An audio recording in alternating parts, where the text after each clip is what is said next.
Our family camping trip took a wild turn, and none of us saw it coming. It all started as an ordinary weekend getaway, something we had done every summer since I was a kid.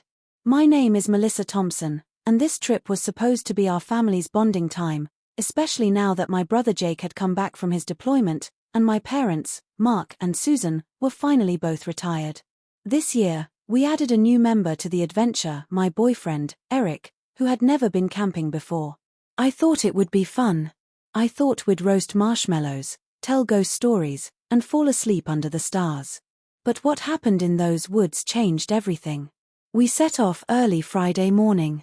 Dad was driving the old family RV, Jake followed behind in his pickup with all our gear, and Eric and I brought up the rear in my compact SUV.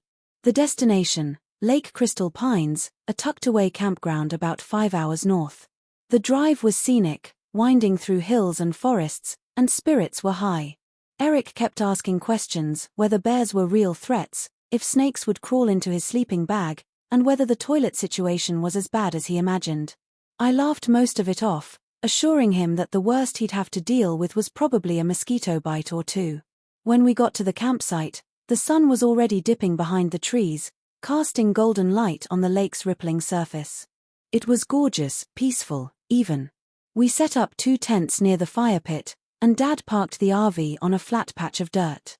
Eric kept fumbling with the tent poles, and Jake teased him mercilessly, but it was all in good humor. Mom pulled out her famous homemade chili from the cooler, and we had our first meal together around the fire, laughing and sharing stories. The first night went exactly as planned. We toasted marshmallows, passed around hot cocoa, and Jake tried to spook us with a ghost story about a haunted ranger tower in the woods. Eric, who pretended to be unfazed, kept glancing over his shoulder. Eventually, we all drifted to bed, the forest humming softly around us. But that peace didn't last.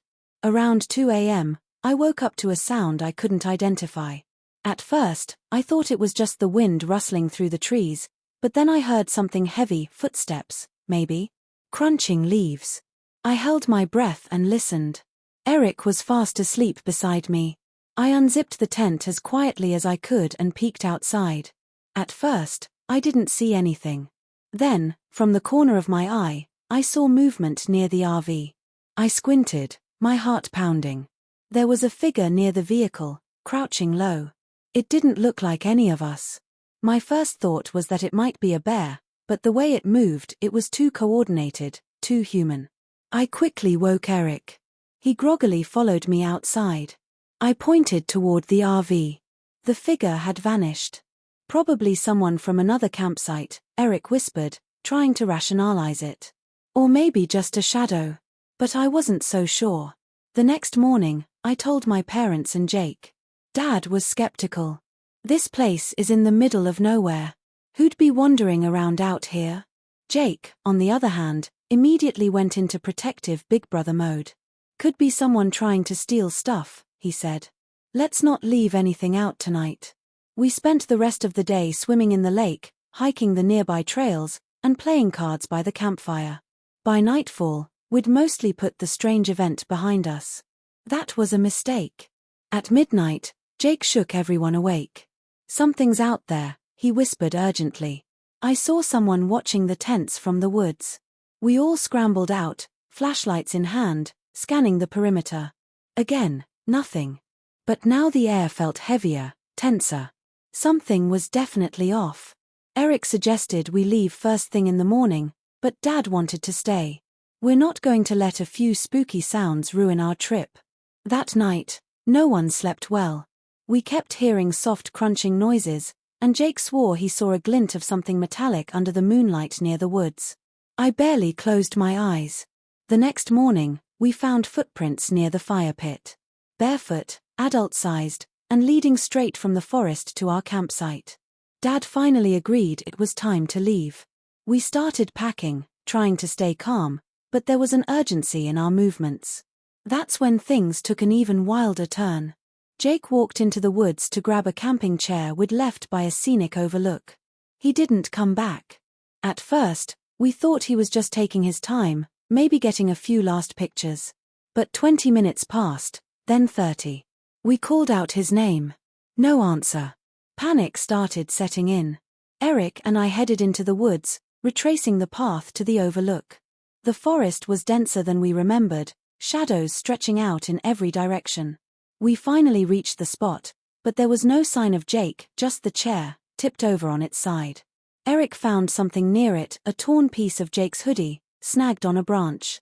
Now in full panic mode, we ran back to the campsite.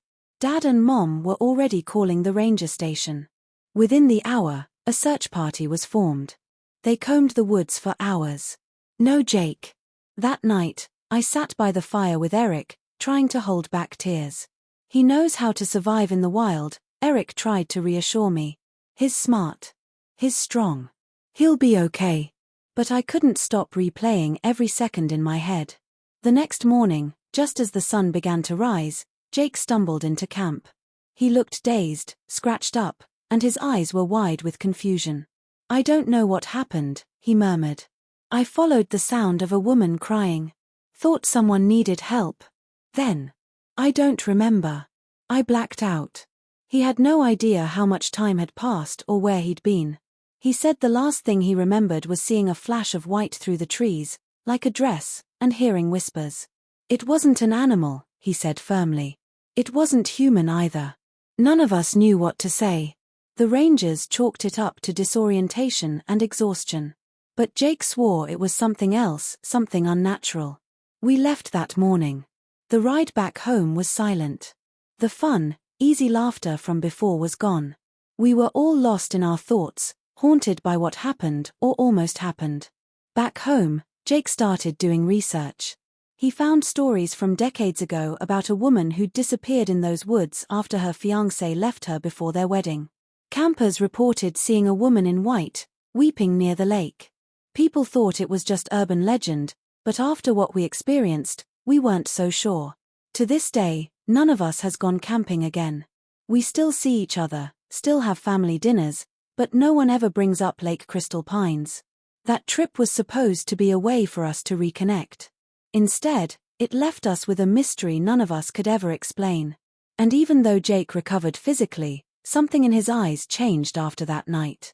Like a piece of him was still out there in those woods, listening to the whispers, trying to make sense of the wild turn our trip had taken.